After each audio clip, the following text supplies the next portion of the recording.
Most people spend their whole lives waiting for the perfect moment to start.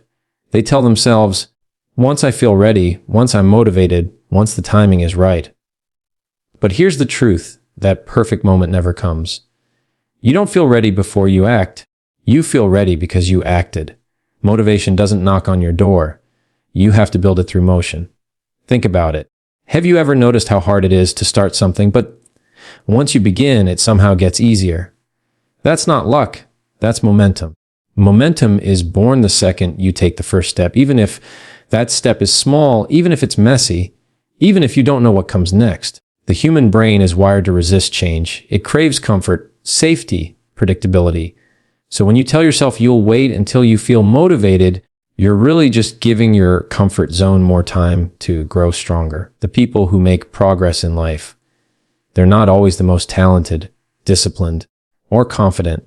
They're just the ones who move first and figure it out later. They've learned that action creates clarity. You don't think your way into confidence. You act your way into it. Every time you take action, you build a tiny bit of proof that you can do hard things. And that proof turns into confidence. That confidence turns into belief. And that belief fuels more action. That's how you break the loop. Waiting for motivation is like waiting for the wind to blow in your direction before you start rowing. You'll stay stuck in the same spot, watching others pass by, wondering why you're still drifting. But once you pick up the oar and start rowing, even slowly, you feel control return to your hands. You start shaping your direction instead of waiting for life to shape it for you. When you feel resistance, that heavy, dragging voice that says, "Not today," that's not a sign to stop. That's your test. That's the exact moment when you have to move. Because every time you push through that voice, it gets a little quieter. Every time you delay, it gets louder. You either train your brain to respond with action or with hesitation. So don't wait for motivation to find you. Start moving and let motivation chase you. Open your laptop, lace up your shoes, write one sentence, make one call. It doesn't matter how small it is. That one small action creates movement, and movement creates momentum. And momentum, not motivation, is what carries you forward. The first step will always feel uncomfortable. It's supposed to. That's how you know you're alive, that you're moving towards something that matters. Don't wait for the right mood, the right moment, or the right mindset. Take action now, and let your actions teach your mind what it's capable of. We all have a mountain we want to climb, a dream, a goal, a change we keep saying we'll make someday. But when you look up at that mountain, it feels impossible. You start counting how many steps it'll take, how far the top is, how tired you'll get along the way. And before you even take the first step, your mind convinces you it's too big, too hard, too much. That's how most people stay stuck. They let the size of the mountain scare them out of moving. Here's the truth. You don't climb the mountain in one giant leap. You do it by taking one step, then another, then another. The problem is, most of us stare at the summit instead of the next stone under our feet. We think about the entire book instead of writing the first page, the whole fitness journey instead of doing 10 minutes of exercise, the big dream job instead of sending one email. And because of that, we freeze. You don't need to conquer the whole thing today. You just need to shrink it until it feels small enough to start. That's how you beat the voice in your head that says, "I can't." You prove it wrong with something so simple, so doable, that it can't argue. If the goal is too big, make it smaller, then smaller again. Keep breaking it down until the first step is so small it almost feels ridiculous. That's where you begin, not with the full plan, but with the next right move. When you shrink the mountain, you make space for progress, because progress doesn't come from massive bursts of energy. It comes from consistency. It comes from showing up when it's boring, when it's hard, when no one's watching. That's where real change starts, in the quiet, unglamorous, uncelebrated moments of simply doing the next thing. There's a strange power in starting small.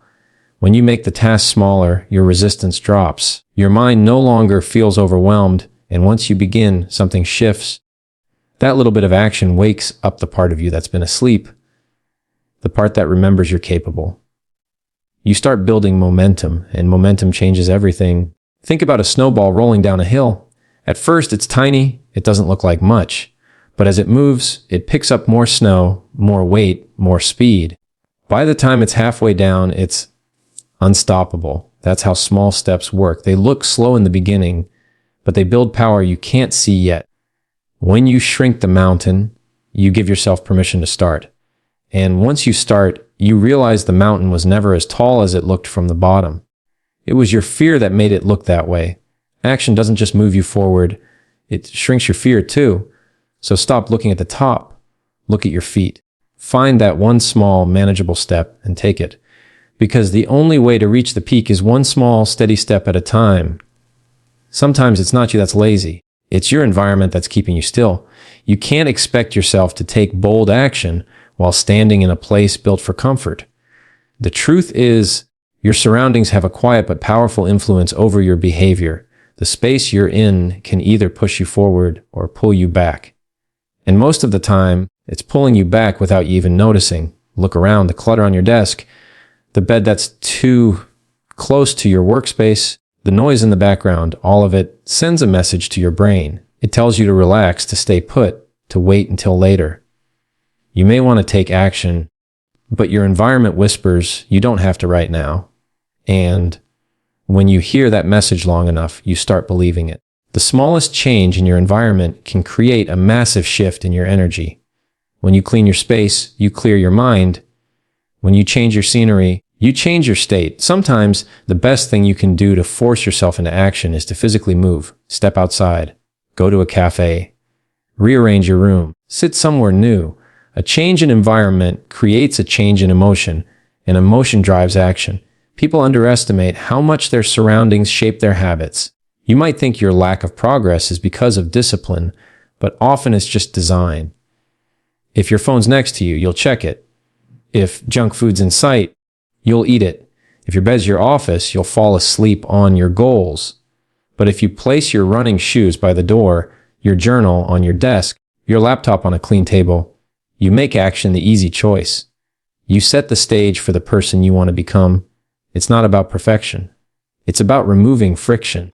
Every bit of resistance between you and action is a reason for your brain to delay. Make the path smoother. Make the choice obvious. You don't have to fight your willpower if your environment supports your goals. Willpower fades, but design lasts. And it's not just the physical space.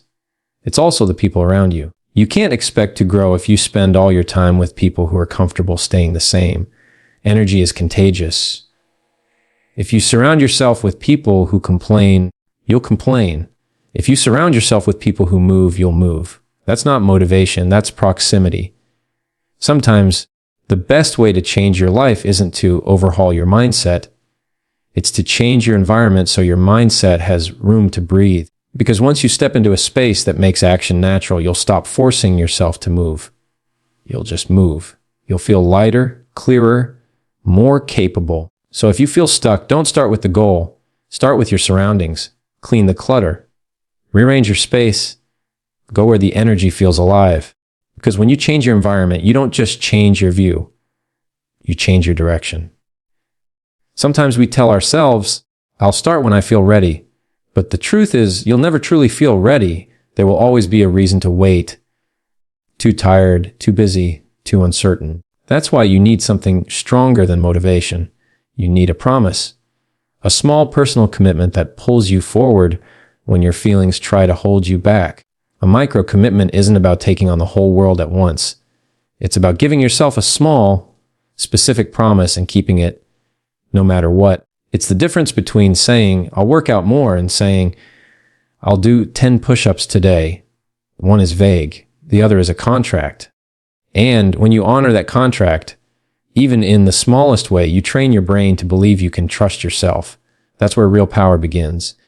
When you make a micro commitment, you take away the option to negotiate with your excuses. You tell yourself, this is happening. And when you follow through, you create a small win. That win builds trust. That trust builds consistency. And consistency builds momentum. The trick isn't to make the biggest commitment. It's to make one small enough that you can't talk yourself out of it. Say it out loud. Write it down. Tell a friend. The moment you speak a promise into existence, it becomes real. You've drawn a line between what you say and what you do. That's accountability. Not the kind that pressures you, but the kind that keeps you honest. Because when you commit, You're not just proving something to others. You're proving it to yourself. You're showing your own mind that your words mean something. Here's what happens when you start keeping your promises. Your self-respect grows. You stop seeing yourself as someone who trees and start seeing yourself as someone who does. That shift changes how you show up. Suddenly, when your alarm goes off or your plan feels hard, you remember that you're the kind of person who follows through. You don't wait to feel like it. You act because you said you would. Accountability doesn't have to be heavy or public. It can be quiet and personal. It can be a note on your mirror, a reminder on your phone, a text to a friend saying, "I'm doing this today." The goal isn't pressure, it's clarity. When you make a promise, you eliminate decision fatigue. You already decided. Now it's just about keeping your word. And every time you keep that small word, you become a little stronger, a little more focused, a little more unstoppable. Because trust in yourself is built the same way trust is built with anyone else. Through consistency. Not perfection, not grand gestures, but by showing up when you said you would. So make that small promise today. It doesn't have to be big or flashy. It just has to be real. Say it, mean it, do it. That's how you build the kind of discipline that doesn't depend on motivation, the kind that's fueled by integrity. Discomfort is not your enemy. It's the signal that you're growing. But most of us spend our lives trying to avoid it. We chase comfort, predictability, safety. We want the results of growth without the feeling of it. And that's where we get stuck because growth never feels good in the moment. It feels awkward, uncertain, and heavy. The problem is we mistake that discomfort for danger when really it's proof that we're moving in the right direction. Every time you start something new, a workout, a habit, a goal, it's going to feel uncomfortable. Your brain isn't wired to like change. It's wired to protect you from it. That voice in your head that says, "This is hard, maybe you should stop," isn't trying to ruin your life. It's trying to keep you safe. But safe isn't where growth happens. Safe is where dreams quietly die. You have to learn to sit with that discomfort long enough to understand it. It's not punishment. It's progress. That tightness in your chest, that little bit of fear, that resistance you feel before taking action, that's your body adjusting to a new standard. You're stretching beyond what's familiar. You're building a new normal, and that's why it hurts. Growth always feels like loss at first because you're letting go of who you were to become who you're meant to be. Most people turn back the moment it gets uncomfortable. They start strong, but as soon as the excitement fades and the struggle shows up, they quit. Not because they can't handle it, but because they think discomfort means they're doing it wrong. But the opposite is true. Discomfort means you're doing it right. It means you're not repeating your past, you're rewriting it. The next time you feel resistance, remind yourself what it actually means. That pressure in your chest, that strength being built, that doubt in your mind. That's fear losing its grip. The sweat, the frustration, the uncertainty, they're all signs of transformation. You can't build muscle without tension. You can't build courage without fear. You can't build growth without struggle. So instead of running from discomfort, lean into it. Use it as feedback. Ask yourself, what is this feeling trying to teach me? Maybe it's telling you that you care. Maybe it's showing you where your limits are. Maybe it's pushing you to go further than you've ever gone before. The only way through is through. There's no shortcut, no hack, no easy version. And when you push through that discomfort, when you stay with it long enough, something powerful happens. The thing that once scared you becomes your new comfort zone. The fear shrinks, your confidence grows, and what once felt impossible now feels normal. That's the reward. That's the transformation. So the next time it burns, the next time it feels too heavy, the next time you want to stop, remember this discomfort is not the end of the road. It's the sign you're finally on it. Keep going. The growth you're looking for is hiding inside the very discomfort you're trying to escape.